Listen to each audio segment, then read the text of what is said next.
Alors, Inspiration Culture Paris, bonjour. Je m'appelle Cécile Éloire, je suis chanteuse lyrique et présidente d'une association que j'ai créée il y a 25 ans maintenant qui s'appelle Lyre et Muse. Bonjour Cécile Éloire. Bonjour. Merci beaucoup d'être là aujourd'hui avec nous. Je vous en prie. J'ai une première question, toute première en fait. Alors, qui êtes-vous, Cécile Éloire? Qui êtes-vous? Qu'est-ce qui vous a amené donc à devenir chanteuse lyrique et surtout, parce qu'on est là pour ça aujourd'hui, à monter ce projet dont vous êtes la présidente? Alors, ce sont deux questions différentes. Les choses se sont succédées en fait. Je suis chanteuse lyrique parce que d'abord j'aime beaucoup la musique. La musique est mon moyen d'expression le plus naturel et j'ai beaucoup chanté dans des chorales. Et dans les chorales, on me disait mais vraiment t'as une voix grave. J'ai un contralto, qui est une voix assez rare chez les femmes. Et donc on me disait tu devrais en faire quelque chose, tu devrais essayer parce que on en cherche. Donc c'est un peu la rareté qui d'abord me pousse, et puis ensuite de fil en aiguille de trouver le bon professeur qui effectivement me fait un état des lieux assez comment dire, assez, j'ai envie de dire, assez sévère, où elle me dit vous avez certes une voix, mais vous n'y êtes pour rien. Déjà, ça commence bien. Vous n'y êtes simplement pour rien. Donc ça, c'est le point de départ. Totalement génétique. Okay. Vous n'y êtes pour rien. Okay. Vous avez peut-être les résonateurs d'une arrière-grand-tante, vous avez peut-être les os de la face qui sont là, vous devez votre sensibilité artistique à un lointain cousin, enfin bref, c'est un méli-mélo, et ça, les faits se sont penchés sur vous, c'est tombé sur vous, comme d'autres, on a bosse des maths ou je ne sais quoi, mais franchement, vous n'êtes pour rien. Vous êtes une chanceuse. Voilà. Mais alors ça c'est le côté positif, et le côté négatif, c'est que vous ne savez rien faire. Vous ne savez pas respirer, vous ne savez pas chanter, vous ne savez pas interpréter, vous ne savez pas... bon. Et donc, on va tout reprendre à zéro. Et ce discours m'a plu. Ce discours m'a plu. Pourquoi? Parce que d'abord, j'étais élevée de façon un peu rigoureuse. J'ai fait 5 ans de pension dans une pension... réputée pour son éducation. Oui. Et donc, on ne prenait pas de gants. Donc ce genre de discours, pour moi, c'est plutôt... Ça, c'est une bonne chose. C'est une bonne chose. Très bonne chose. Ouais. Ça permet d'avancer. Et puis, ça permet surtout de savoir qu'on compte sur vous, que vous avez une valeur. Que si on prend le temps, alors que vous ne savez rien, qu'on prend le temps de vous apprendre quelque chose, c'est qu'il y aura peut-être un résultat au bout. Et il y a un intérêt. Que les gens qui n'ont aucun intérêt, on leur dit oui, c'est très bien, la porte est derrière vous, quoi. Voilà, allez-y. Donc quand on est exigeant avec moi, en général, c'est plutôt une bonne... En tout cas, ça me motive. Oui. C'est quelque chose qui a un ressort de motivation chez vous, ça vient vous interpeller. Si la personne en face a quelque chose, est exigeante d'abord avec elle-même aussi. C'est un échange. C'est le propre d'un artiste, oui, et puis j'allais dire des artistes en général aussi. Et surtout de la musique. Et surtout de la musique. Parce que nous, qu'est-ce qu'il y a de particulièrement, qu'est-ce qu'il y a de particulièrement rigoureux dans la musique finalement? Nous ne sommes là que pour respecter la volonté du créateur, du compositeur. Donc ça, c'est-à-dire vraiment... le respect absolu de la partition. Et déjà ça, c'est beaucoup. C'est beaucoup. Et la transmission. Et ensuite la transmission. Ça veut dire que je ne suis que le maillon d'une très très longue chaîne de contraltos qui sont capables de chanter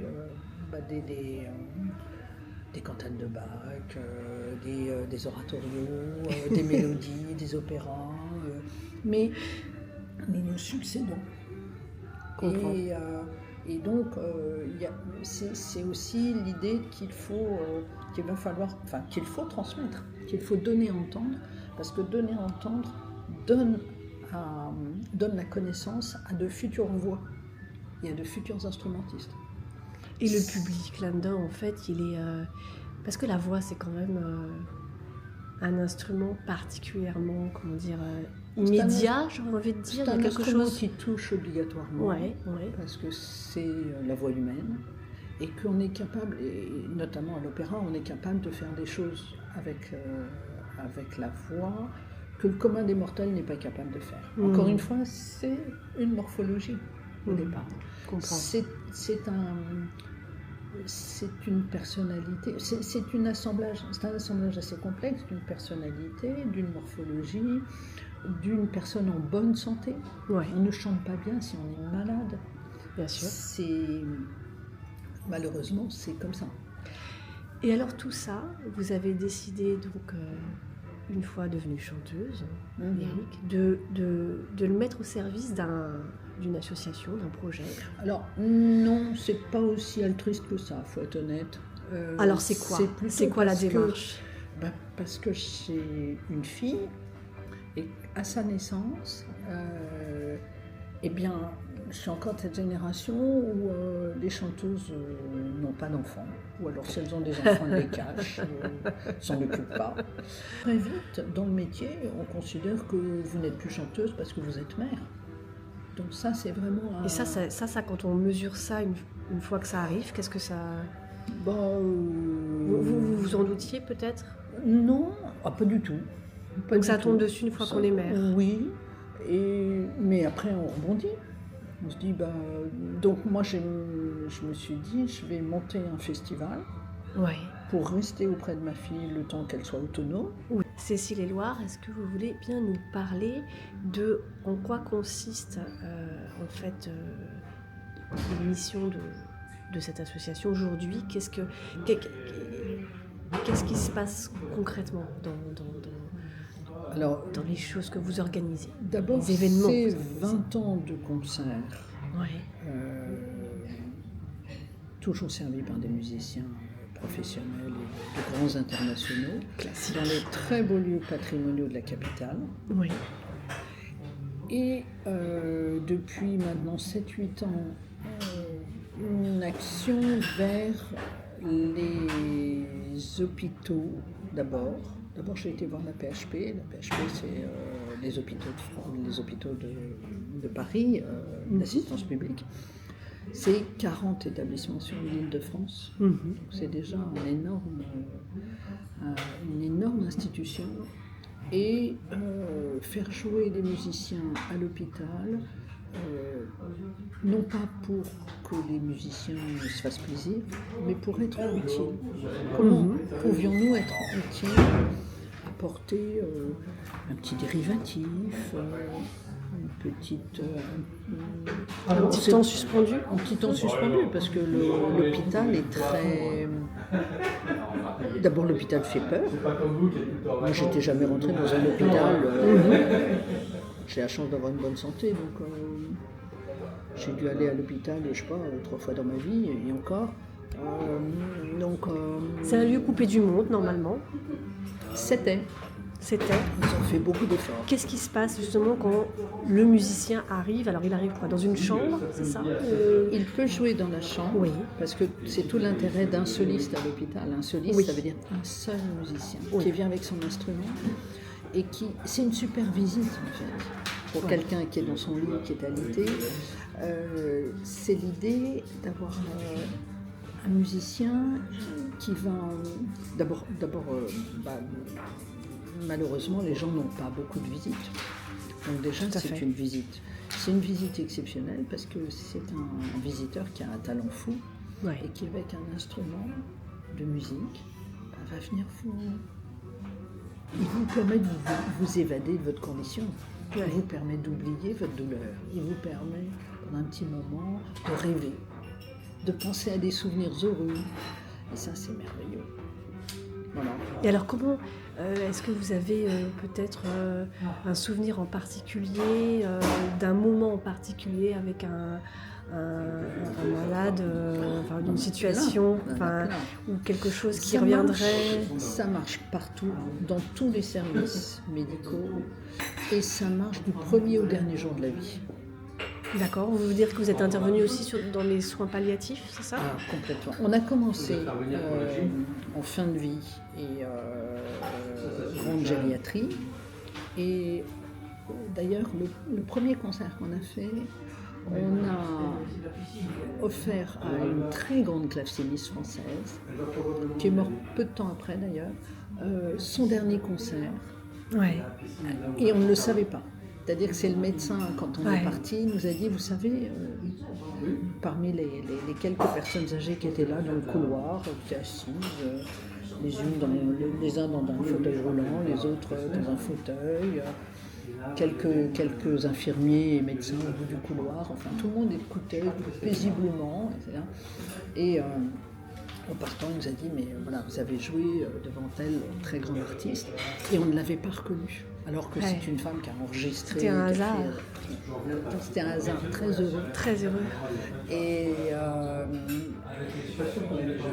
non, on voit la force, la puissance de la musique, c'est absolument phénoménal. On a,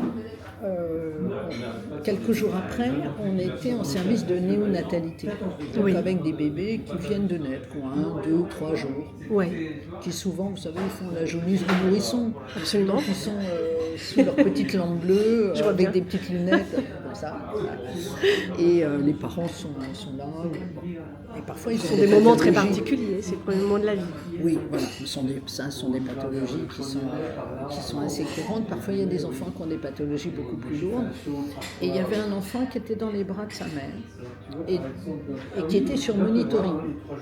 Donc, un monitoring, c'est juste pour indiquer aux médecins que on surveille le cœur. Les constantes sont bonnes. Oui, ou pas bonnes, justement. Et quand un monitoring sonne, c'est pas bon signe. Bien sûr. Et l'enfant était dans les bras de sa mère. Et j'étais avec un guitariste. Le guitariste, on arrive très, très doucement. Il y avait tout un tas de bébés tout au long alignés contre le mur, comme ça. Et le guitariste prend sa guitare et accorde sa guitare. Et le monitoring s'arrête. Alors moi, je regarde paniquer l'infirmière en me disant, Bien sûr. j'ai dû appuyer sur un truc. Qu'est-ce que j'ai fait? C'est horrible. Et l'infirmière me fait un grand sourire. Me fait comprendre que tout va bien. Et donc le guitariste commence un petit air très doux, évidemment. Bien sûr. Dans le contexte. Et le monitoring ne sonne pas. Le guitariste s'arrête, le monitoring repart. Oh. Alors que l'enfant est dans les bras de sa mère. En tant que médecin, qu'est-ce que vous voulez faire de plus? Alors, on a mis 20 minutes à calmer le cœur du bébé. Évidemment, il est hors de question de dire qu'on a soigné quoi que ce soit. Hein. On a simplement apaisé son cœur et la maman qui tenait son bébé, parce qu'elle était très inquiète, elle savait très bien ce que le monitoring voulait dire. Et donc, les médecins nous ont dit, mais attendez, vous revenez demain? Parce que nous, dès comme ça, on en a tous les jours. Et on ne sait pas quoi faire de plus. Alors que vous arrivez avec votre instrument et hop, en un quart d'heure, c'est plié, notre histoire. Là, c'est l'alliance de comment dire, l'art qui vient un peu à la rescousse de la science, entre guillemets. Qui apporte qui vient compléter respiration, un moment différent. d'apaisement, de non-stress, où on se dit, bon, il y a une sortie possible.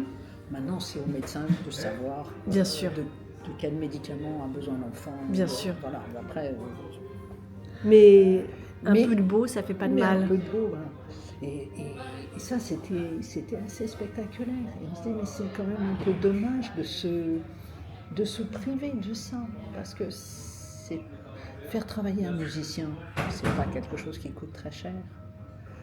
Et on pourrait très bien avoir un musicien dans toutes les salles de néonat de France et de Navarre tous les jours. Et comme ça change les choses, le fait de ne pas être que dans l'environnement très normé, ça vient d'un seul coup réinsuffler quelque chose de beaucoup plus... Surtout, je pense que l'hôpital encore une fois, fait peur. Ça fait peur aux gens qui vont visiter quelqu'un en disant oh là là, s'il est à l'hôpital. Et puis ça fait peur surtout aux malades qui se disent est-ce que je vais en réchapper, est-ce qu'on va me sortir de ce mauvais pas. Donc ça permet le fait d'avoir cette légèreté, mais on l'a aussi avec des clowns à l'hôpital, on l'a aussi avec des gens qui viennent réciter de la poésie, qui viennent... tous les musées de France maintenant ont des collections itinérantes, ils promènent des tas de choses. C'est merveilleux. C'est merveilleux. On donne même des cours de yoga à l'hôpital, on donne des cours de je sais pas quoi. Enfin, vraiment, il y a énormément de choses. Toute forme d'échappatoire, finalement. Oui, parce que cet échappatoire permet aux médecins d'agir. On a des cas très précis. On est un équerre tous les mois depuis maintenant 7 ans. Et quand vous avez un enfant qui est un équerre et qui a décidé de mourir, qui ne veut plus être soigné, et que les parents sont au pied du lit et sanglotent, parce qu'ils sont quand même dans le meilleur hôpital de France, et l'enfant a décidé que non, il ne voulait pas prendre son médicament, et que c'était pas la peine, et qu'il se tourne vers le mur et il ne répond à rien. On a eu cela là, et là aussi, avec la musique a débloqué, a laissé une petite fenêtre, l'enfant a souri, et évidemment que le médecin est passé derrière, et d'une façon ou d'une autre, il s'est organisé pour que l'enfant prenne le médicament, et au grand soulagement des parents. Inversement, vous avez le cas d'un enfant qui est hyper actif, qu'on n'arrive pas du tout à calmer, qui est constamment comme ça, hyper énervé, qui fatigue tout le monde. Et il reste complètement estomaqué parce qu'il y a quelqu'un avec un objet qui arrive à sortir des sons absolument qu'il n'a jamais entendus. Et à partir de là aussi, le médecin va passer derrière et dire maintenant c'est l'heure du... Ils se servent de nous à très bon escient. Bien sûr, ils se servent de vous. Et on fait la même chose avec les personnes âgées, on fait la même chose avec... les relations humaines sont beaucoup plus apaisées quand le musicien est passé. Et donc, on peut avancer dans les protocoles, on peut avancer. Et puis, il y a aussi le fait que j'ai le souvenir d'une petite dame, on était à Bichat, une petite dame tout à fait charmante qui sortait le lendemain, elle était réparée, etc. Et on vient toujours, évidemment, on répond à une demande. Oui. L'hôpital en amont a demandé aux malades s'ils voulaient bien accueillir un musicien, bien sûr. Bien sûr. On a vu de la lumière. Ce serait intrusif, bien sûr. Et la petite dame dit oui, moi j'aime bien la musique, comme ça, toute belle, toute préparée. C'était la visite qu'elle attendait. Le moment de la célébration. C'était sympa. Célébration, non, ça me paraît excessif, mais disons qu'elle nous attendait, elle savait qu'on venait, et le rendez-vous. Vraiment le rendez-vous. C'était un rendez-vous, une visite. Et donc là aussi, j'étais encore une fois avec un guitariste, et cette petite dame nous dit, elle commence à dire, est-ce que vous pouvez me jouer tel morceau de musique? Le guitariste fait, oui, je le connais bien votre morceau, concerto d'Aranjuez, évidemment. Mais je suis venue aujourd'hui, j'ai envie de vous jouer. Une autre musique, toujours de la musique espagnole, mais un autre morceau. Et c'est aussi la liberté du musicien. Il n'est pas aux ordres de celui qui l'écoute, il fait aussi des propositions. Et la petite dame fait oui, pas très bien. De toute façon, elle n'allait pas quitter son lit, elle ne pouvait pas sortir de son lit. Donc, là où elle était, elle n'avait pas d'autre solution. Et donc, le guitariste joue son morceau. Un morceau, ça dure quoi, 2-3 minutes. C'est pas, voilà. Et la petite dame fait « Ah, ça me rappelle un voyage que j'ai fait avec mon mari en Espagne. » Ben, on l'avait perdu, elle était en Espagne. Je voulais que je vous dise.